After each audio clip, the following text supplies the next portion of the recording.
Selon le président de la République de Madagascar, il ne doit en aucun cas être le seul à revendiquer haut et fort que les îles Malagasy de l'océan Indien soient rendues à la Grande Île. Cette mission revient à tous les Malgaches et ce, sans exception.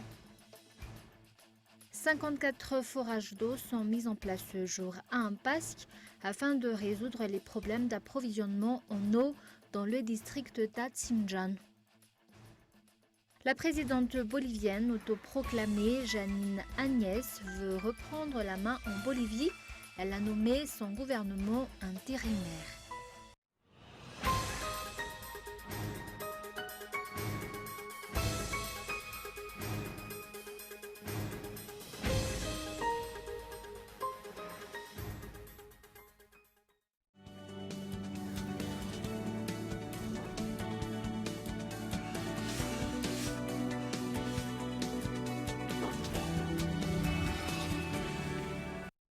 Geox, Puma, San Marina, Unisa, Tamaris, Guess, Minelli, JB Martin, Adidas, Fossil, Asics, New Balance et Ralph Lauren. Boutique Le Coin des Marques, un grand choix de parfums, montres, sacs et chaussures de marque. Alors, venez découvrir notre boutique Le Coin des Marques, des articles de marque pour hommes, femmes et enfants. Le Coin des Marques à Faravouch, téléphone 033 71 848 68.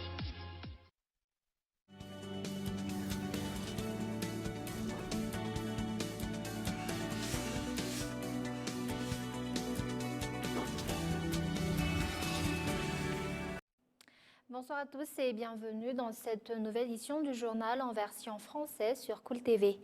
À la une aujourd'hui, selon le président de la République de Madagascar, il ne doit en aucun cas être le seul à revendiquer haut et fort que les îles éparses se soient rendues à la Grande Île. Cette mission revient à tous les Malgaches et ce, sans exception. Reportage. Pour rappel, c'est en 1979 que le Conseil des Nations Unies avait décrété que la France devait rendre les îles Malagasy de l'océan Indien à Madagascar. Aujourd'hui pourtant, soit 40 ans après, ces dernières continuent de demeurer aux mains des Français. Face à pareille situation, le président de la République malgache a décidé de réagir. En tant que leader, celui-ci a déclaré qu'il saurait se montrer ferme. Dans l'intérêt du peuple, tout sera fait pour que ces îles redeviennent propriété de Madagascar. Pour le peuple, je saurais être un leader. Toutefois, il faut que tous me soutiennent. Il faudrait que nous fassions preuve d'unité. Effectivement, il ne s'agit aucunement des îles du président. Ces îles appartiennent à tous les Malgaches. Ce n'est donc ensemble que nous parviendrons à obtenir gain de cause. Notons que c'est ce 18 novembre que Madagascar pourra de nouveau revendiquer ses îles à la France. Cela se fera au cours d'une première rencontre qui se tiendra au palais d'Andafiavarach. Mais également dans l'actualité de ce jour, c'est aujourd'hui au palais de justice d'Anous que la cérémonie d'investiture du nouveau gouverneur de la Banque centrale de Madagascar, Henri Rabarjan, a eu lieu. Lors de l'événement, le président de la République malgache a déclaré que le cas des réserves en or du pays sera examiné de près, de quoi permettre à l'arrière de jouir d'une meilleure stabilité. Reportage. Pour rappel, une cérémonie d'investiture est une cérémonie formelle au cours de laquelle un individu endosse ses fonctions. Pour Henri Rabarjan, récemment nommé nouveau gouverneur de la Banque centrale de Madagascar, conformément à la loi, cela s'est donc fait aujourd'hui. Désormais, ce dernier est à la tête de la Banque centrale. Il la représentera et seule sa signature comptera lorsqu'il faudra signer des accords ou tout autre document impliquant la BCM. À noter que le président de la République malgache a honoré cette cérémonie de sa présence. Profitant de l'occasion, celui-ci a déclaré que le cas des réserves en or du pays serait examiné de près, une mesure visant à ce que l'arrière puisse mieux se stabiliser. Aujourd'hui, nous n'avons pas de réserve en or. De l'or, on peut pourtant en trouver dans le sol de Madagascar. Avec le gouverneur de la Banque centrale de Madagascar, nous nous sommes donc fixés un objectif, celui de faire en sorte que Madagascar puisse enfin avoir une réserve en or au sein de la Banque centrale.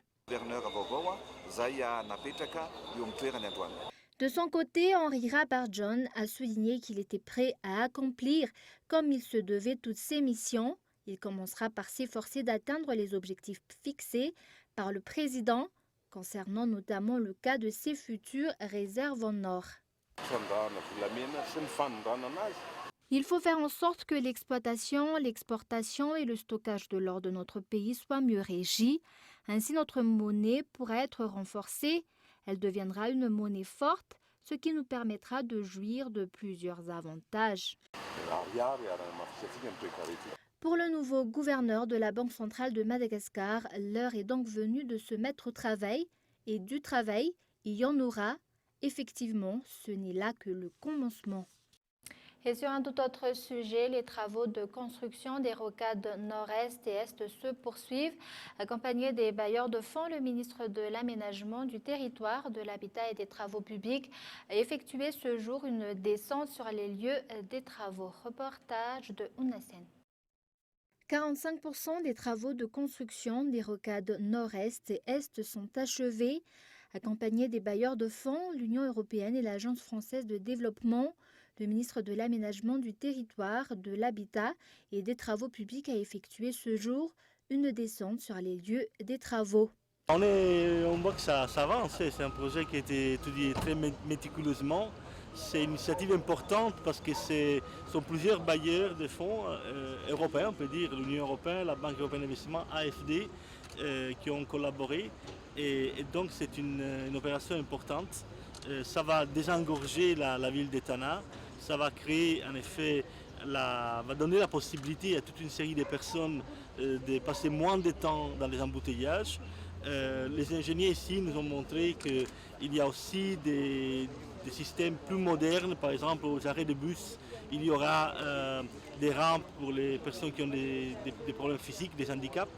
Et donc voilà, c'est je crois, une touche de modernité structurelle qu'Etana avait besoin. Donc on est vraiment content, soit de l'interaction entre les différents bailleurs de fonds et les ministères évidemment, et le gouvernement. Rocade nord-est, rocade est, partant d'Anjanbevav en passant par Amurnakuna Bypass et reliant les routes nationales numéro 3, 2 et 7. L'indemnisation des expropriés sont en cours, explique le ministre de l'Aménagement du territoire, de l'Habitat et des Travaux publics. Nous sommes ici aujourd'hui pour voir comment se passent les travaux et comment poursuivre la collaboration. Les travaux se passent très bien et avancent à grands pas. Le deadline a même été devancé. Les travaux s'achèveront comme prévu au début de l'année 2021. Le ministre de l'Aménagement du territoire, de l'Habitat et des Travaux publics a tenu à expliquer le cas de la réhabilitation des routes nationales. Un budget déjà mis en place pour cela, affirme-t-il. Normalement, le financement des réhabilitations des routes nationales est à la charge de l'Union européenne. Nous avons constaté que construites en 2008, 10 ans après, les routes nationales sont déjà en mauvais état. Il faut du changement, que ce soit sur les côtés techniques, sur les côtés administratifs, mais surtout les qualités. Inclus dans les projets présidentiels, la construction ou la réhabilitation des routes dans la capitale et ses environs figure parmi les priorités de l'État. Et comme nous l'avons annoncé dans les titres suite aux déclarations du président de la République hier, résoudre rapidement les problèmes d'approvisionnement en eau et en électricité. Les travaux commencent. 54 forages d'eau sont mis en place ce jour à Ampask. Reportage. Pour résoudre les problèmes en approvisionnement d'eau dans la ville d'Antananarivo et ses environs, 54 forages d'eau sont installés ce jour à Ampask. C'est un quartier loin de l'installation de la Jirama à Manchsez. C'est pourquoi nous avons choisi de débuter les travaux d'urgence ici. Nous pouvons le boire après l'avoir bouilli. Le district d'Antsimjan sera les premiers bénéficiaires de ces forages. Parmi ceux-là, la commune d'Itos, considérée comme bout de réseau, loin du réseau de distribution d'eau de la Jirama. Après ces installations, la demande au niveau de la distribution publique va diminuer, ce qui va être bénéfique pour les autres quartiers. Les résolutions d'urgence pour résoudre les problèmes d'approvisionnement en eau et en électricité ne font que commencer, explique le directeur général de la Jirama. D'ici une semaine, la production d'eau à Manchester sera estimée à 40 000 mètres cubes et d'ici 2 mois, plusieurs forages seront également mis en place dans la ville d'Antananarivo. Et avant de passer aux actualités internationales, c'est sûr, les Barrés de Madagascar ont des fans inconditionnels. Ils pourront compter sur ces derniers lors de la rencontre qui les opposera demain à l'Éthiopie. Effectivement, il a suffi d'une seule matinée pour que tous les billets donnant accès aux gradins du stade de Mahamas soient vendus, que ce soit au Palais des Sports, au stade Maki Antutapenak ou à Ntsonzumbe. Dès 11h, plus aucun billet n'a été disponible. À noter cependant, des abus ont été constatés. En effet, plusieurs billets ont été vendus à des individus qui, par la suite, ne se sont pas gênés pour les revendre jusqu'à 20 000 arrières l'unité. Notons sinon qu'aujourd'hui, les deux équipes ont également donné une conférence de presse. Toutes deux ont alors déclaré être prêtes à donner le meilleur d'elles-mêmes. Objectif, faire honneur à leurs pays respectifs et surtout ravir tous les fans de football. Nous passons maintenant aux actualités internationales. La présidente autoproclamée de Bolivie, Janine Áñez, a nommé ce mercredi son gouvernement. Le profil de ses ministres, tous issus de la droite bolivienne, démontre la volonté de liquider l'héritage du président démissionnaire Evo Morales. Reportage de France 24. Elle s'approche des journalistes d'un pas déterminé. 2 jours après son arrivée au pouvoir, Janine Áñez établit ses objectifs. Premièrement, ramener la paix en Bolivie. Ensuite, organiser une nouvelle présidentielle. Un scrutin auquel le parti d'Evo Morales pourra participer, mais sans le président déchu.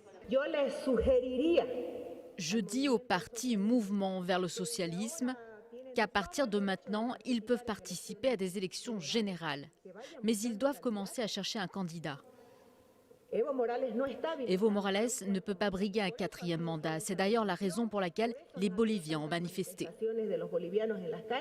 Selon le cabinet de la présidence, des négociations en vue du scrutin auraient même débuté avec le mouvement vers le socialisme. Mais malgré la tentative de dialogue de Janine Áñez, en Bolivie, une partie de la population réclame son départ. Des milliers de personnes ont manifesté ce jeudi dans les rues de la capitale. Nous demandons la démission de la présidente, cette présidente raciste, qu'elle démissionne immédiatement parce que nous ne la voulons plus. Nous voulons que notre président revienne. Nous demandons à Evo Morales de revenir dans son pays, les gens le réclament. Cette situation ne va jamais s'arrêter. Janine Áñez a été reconnue présidente par intérim par plusieurs pays, notamment les États-Unis et la Russie. La France, elle, s'est contentée de prendre acte de la situation. Et en France, les soignants des hôpitaux publics ont manifesté en nombre dans plusieurs villes françaises pour exiger davantage de moyens et d'effectifs. Emmanuel Macron a promis que des décisions fortes seraient annoncées la semaine prochaine. Reportage. Des centaines de pancartes brandies par des milliers de soignants à bout de souffle. Internes, ambulanciers, pédiatres ou médecins, tous les métiers de l'hôpital public ont défilé ensemble aujourd'hui. Dans le cortège, tous décrivent un quotidien éreintant. Tiffaine Morvan est infirmière. Il y a 4 ans, elle a choisi d'exercer à l'hôpital public. Une vocation mise à rude épreuve.